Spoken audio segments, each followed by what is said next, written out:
guys, Luluds. Welcome back sa ating YouTube channel, Along DIY Repair Station. For today's video mga Lods, nagawa tayo ng tutorial about sa 12 volt battery charger para sa atong battery. Gamit kining charger sa battery, labi na sa panganay motor.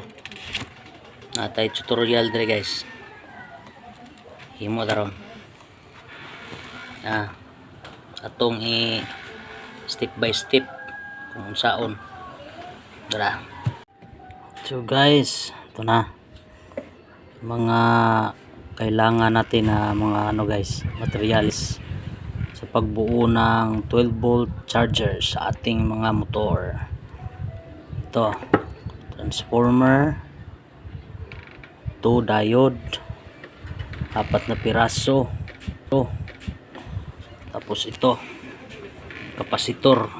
Kailangan natin ito, transformer 12 volt AC, yung secondary nya. Ito bali, ito yung secondary nya kasi ito yung primary pang natin saksak sa outlet. Primary, tapos out nya dito secondary 12 volt. Ito bali, ito transformer na to guys, yung original na nito out sa secondary, hindi 12 volt, to 17 volt kasi galing to sa amplifier. Tapos kinuha ko lang to kasi di na magamit yung board kasi kinalawang na, wala na, tostado na. Tapos ito na lang kinuha ko kasi sayang, ginawa ko ng tapos ni-rewind ko to, binawasan ko ng winding kasi nga 17 volt para maging 12 volt siya. So ginawa ko nito 8 volt, ito isang wire, tapos ito 8, so total niya is 16. So mataas siya masyado, hindi siya 12 volt talaga. Sinadya ko yan para ito yung makulangan. Next, secondary, tapos ganito lang yan guys, 4 na diode, yan dito lang yan. Itong may marking, ito tapos ito, pagtapatin nyo lang yan dyan natin ikakabit yung AC, yung galing sa dito transformer. Ayan, diba dalawang diode yan, tigdalawa kung dito yun. Tingnan nyo, pansinin yung guys, marking. Ito yung sign ng positive, tapos ditong walang shade na puti, negative. Tapos ito positive, negative. So pag connect mo lang yan hinang mo, i-solder mo, tapos doon mo ikabit yung isang linya ng AC galing transformer. Ganun din sa kabila, kung anong ginawa mo dun sa isa, ganun din. Pansinin nyo, parehas lang yan. Pinagtagpo yung may shade, may marking, tsaka wala. Pinagdikit, tapos kinonek yung galing sa transformer, yung secondary. Yan. Tapos pagdating dito, ayan, pansin mo, magkaparehas na yan dito, magkaparehas na yan. Walang marking ang walang shade. Tapos sa kabila naman, ayan, parehas may shade. So sabi ko, itong may ganitong shade, ito yung positive. Ayan, parehas sila. So dapat magkaparehas yan, nagkatagpo yan, yung may parehas na may marking or shade, yan puti, yan yung polarity natin, ha. Yan ang positive, yan positive, yan positive. Tapos itong walang walang marking na magkaparehas din, ito na yung maging negative natin. Di ba klaro guys? Nakuha nyo lang ba? Pero mamaya i-demo din natin dun sa mismong diagram. May drawing na tayo dun. Ito. Basta ito lang tandaan nyo guys, ito. Yung may shade, dalawa, magkaparehas, yan yung ipagtapat nyo. Kasi yan na yung positive polarity natin. Tapos yung magkaparehas naman na dulo na walang shade, it means yun yung out na negative. Ayan. So kailangan pa natin ng capacitor para ma-filter yung voltage niya, hindi siya mag-fluctuate permanente ba. Ganyan. So ito na, ginamit natin na capacitor, 35 volt, tapos 4,700 UF, or pwede rin kayo gumamit ng 25 volt or 50, basta wag lang bumaba sa 25. Kahit 16 mukhang alanganin yung 16 kasi yung out natin charger is 12. Tapos baka sumubra, abot ng 15 o 16, wala na, sumagad na yung 16 volt. So mas mabuti 25 volt, 35 volt or 50 volt. Tapos 4,700 UF or 50,000 UF. Ito yung primary. Easy, saksak natin sa saksakan. Primary, tapos ito dalawang wire, ito secondary, pumunta siya sa dalawang dulo ng diode. Ito may marking tsaka wala. Pagtapat mo yan, dalawang dulo, tapos dyan mo ikabit yung isang linya ng AC galing dito sa transformer secondary. Tapos ganun din sa kabila, yan ganun din. Pagtapat mo yung may shade, may marking or may guhit na puti tsaka wala, pagtapat mo dyan mo din ikabit yung kabilang wire ng AC. Tapos yan, galing dito AC pa yan. Tapos paglabas dito, pag dito na yan, paglagpas na yan dito sa dito, paglabas na yan dito, di ba dito galing yan AC pa to, dalawa, ito tsaka ito. Paglagpas na yan dito, paglabas na yan dito sa may parehas na marking is DC na yan, kasi naka-filter na siya sa diode, dumaan na siya sa dalawang diode. Ganon din sa kabila. Ito DC na din to, pero negative, kaya maging DC na to kasi dumaan na siya galing siya dito, diba, galing dito AC pa yan, dumaan siya dito yan, ayan DC na yan, dito AC, dumaan siya paglagpas na dito DC, dito AC, galing dito sa transformer, paglagpas niya yan dito sa dulo DC na din yan, kasi dumaan na nga ng diode, diba? So kapasitor, so ito kapasitor, meron din tong ano, polarity. Mapapansin nyo, ito guhit, ito guhit, may marking din.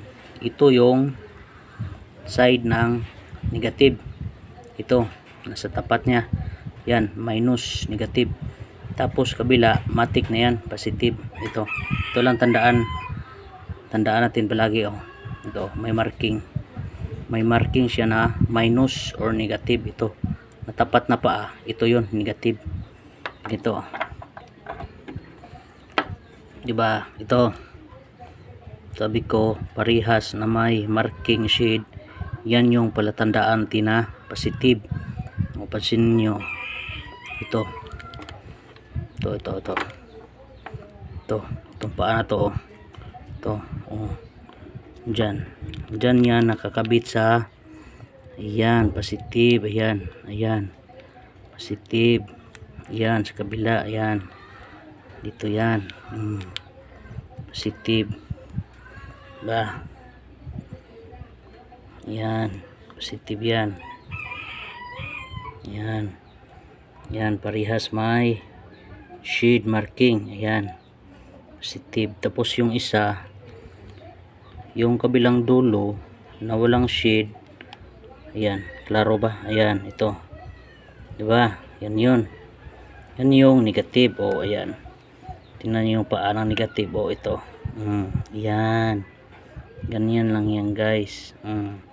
So ito yung negative natin papunta sa battery para mag charge. Tapos ito naman yung positive. So nilagyan ko na yan ng ano para hindi na tayo mawala. Pula means positive, itim means negative. Kuha guys. So dito na naman tayo sa mismong diagram na ginagawa ko para makuha nyo talaga. Ito yun, transformer. Ito yung sinabi ko na transformer. Ito dito, ito transformer. Ito yung 220, bali plug.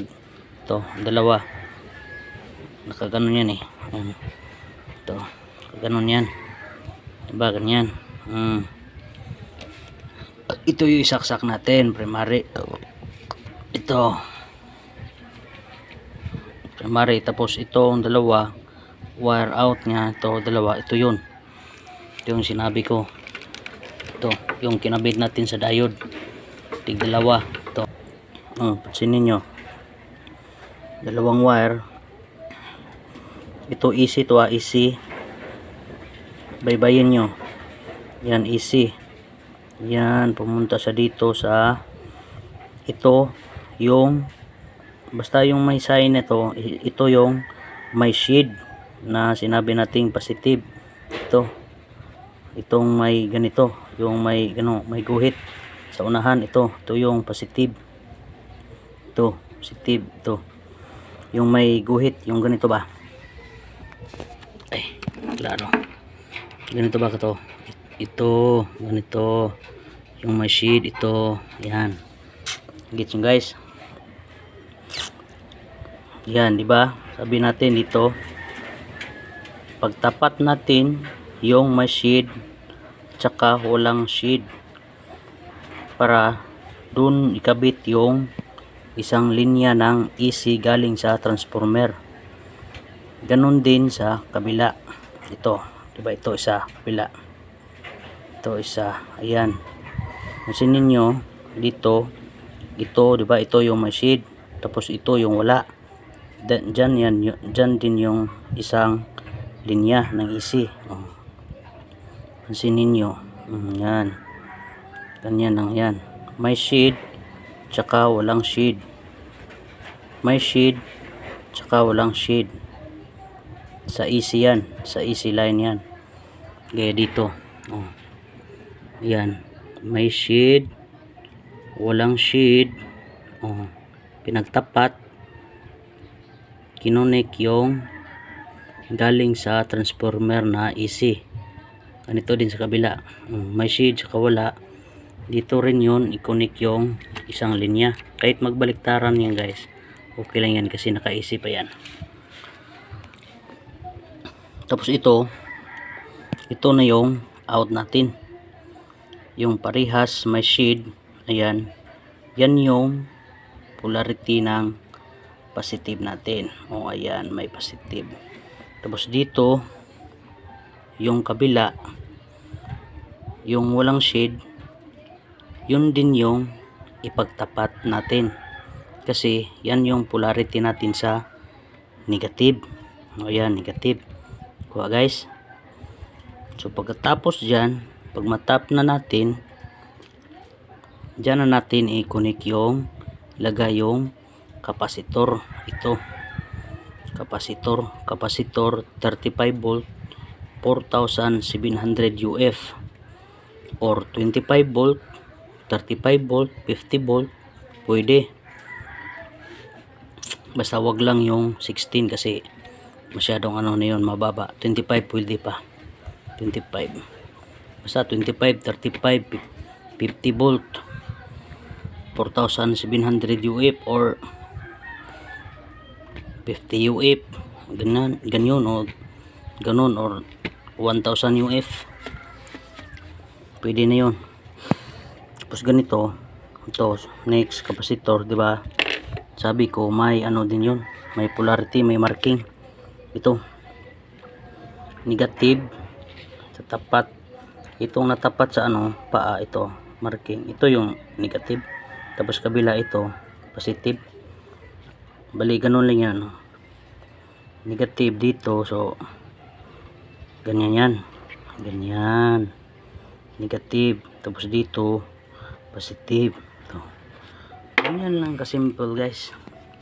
Tapos dito out niya sa ano negative, ito na yun, ganyan na yan. Lagay ka ng wire dito sa positive, wire din sa negative, tulad nitong ginawa ko.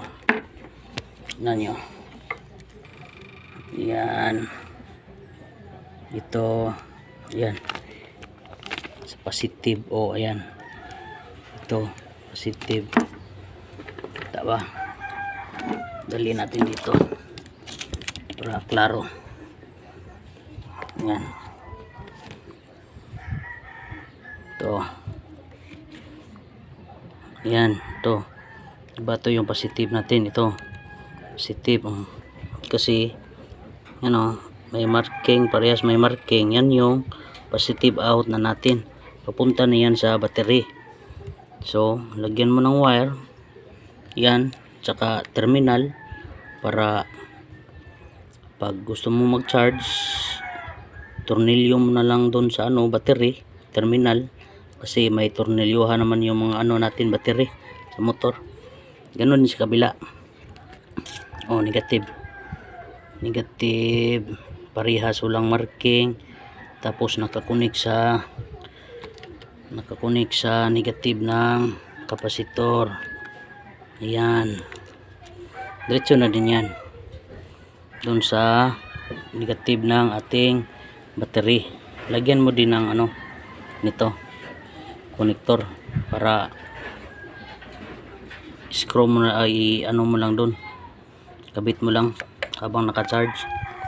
Tapos ito ginawan ko na lang din ng ano indicator, lead indicator, para malaman natin kung gumagana pa yung charger natin, kung walang problema, no? Ito ginawan ko na lang ng ano LED, bali indicator light ba, kung may power ba yung, kung buhay ba yung charger natin, ito kung gumagana ba to, functional ba. Kasi kung wala to, di natin mapansin na ano, di pala gumana. So wala, kala mo gumana, nakasaksak. Kala mo full na, pero pag tingin mo wala pala, di ba? So mabuti na itong may ganito. Tapos yan, ganito lang yan ikabit. Kailangan mo lang ng LED na pula. Ito, LED, lead tawag nito lead. Tapos resistor na half watts na 1K. Dito lang yan kinabit ko, guys.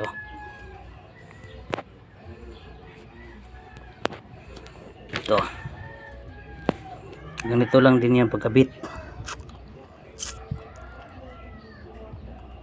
Yung mga LED, yung mga ganitong lead, kung bilihin mo sa store brand new, malalaman mo doon kung saan yung positive at negative, kasi hindi yun pantay yung paa nila.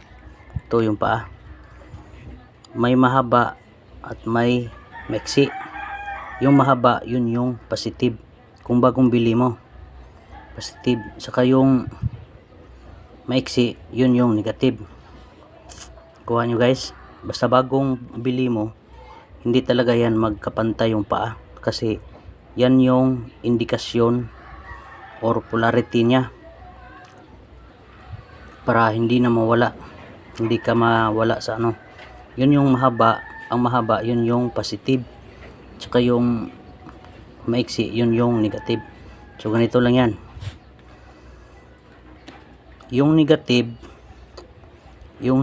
ng ano, yung maiksi, negative ng lead light, kabit mo doon sa isang linya ng AC, isang AC.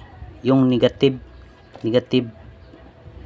guys yung negative ng paa ng lead, kabit mo doon sa kahit saan dyan sa ano, kahit saan dyan sa dalawa. Mas pabor sa inyo kung asan yung mas pabor ilagay, no? Pwede dito, pwede dito.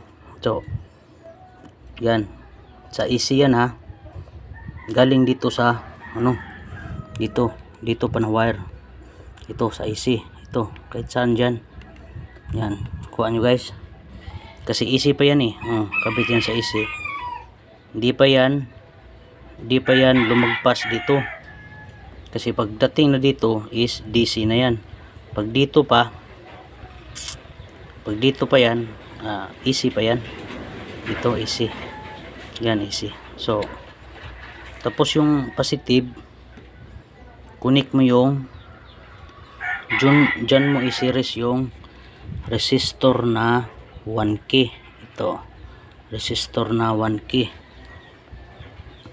brown, black, red. Yan yung color code ng 1K resistor. Yan, isang paa ng resistor nakakabit sa positive ng lead light. Tapos yung dulo ng resistor, dulo ng paa, doon mo na ikakabit sa positive DC. Dito DC, positive DC na to ayan, dyan mo lang ikakabit yan. So gagana na yan pag sinaksak mo yung ito, pag sinaksak mo ng plug dito sa outlet, matik gagana na to. Malalaman mo na naka power on na, kasi umiilaw na tong lead light nya, lead light indicator. So ganun lang guys. Dito ay tayo ha, recap tayo. Saksakan AC, tapos ito DC sa AC, connect mo dito yung isang linya ng AC dito sa may dulo ng diode na walang marking. Tapos itong isa may marking, pagtagpo mo, pag connect mo, doon mo i-connect yung isang linya ng AC wire galing dito transformer. Tapos ganun din sa kabila yan, walang marking dulo, tapos kabila meron. Diyan mo din ikabit yung isang linya ng AC. Tapos pagkatapos niyan, dito hanapin mo ito, pagtagpo mo rin tong magkaparehas na may marking sa dulo. Magkaparehas sa magkaparehas. Pagkaparehas may marking, connect mo kasi yan yung out ng positive natin. Yan yung DC. DC na yan. Tapos dito sa kabila naman, yung walang marking, pag connect mo rin dalawa, tapos wire, yan na din yung negative natin. Tapos ito capacitor, sabi ko may ano naman yun, hindi naman tayo mawala dyan kasi may marking naman dyan, oh. Capacitor, basta yung ito, yung may shade, may marking na negative na tapat ng ano paa niya, ito yung negative. Tapos kabila matik na yan, positive ba, ganyan. Ito negative, so ganyan na yan. Yan, tapos yun na, dugtungan mo ng wire, dugtong ka ng wire, yung medyo makapal na wire kasi papunta na yan sa load ng ano battery. Diyan na yung out mo para magbigay ng kuryente sa battery. Laki-lakihan mo ng wire. Yan, positive, negative. To battery, 12 volt positive, negative output. So yun na guys, yun lang kadali guys, dali lang yan. Yan, ganyan lang kadali yan. So maya testing natin, maya pagkita ko sa inyo kung paano gumana tong ano ko, DIY na charger ng battery 12 volt.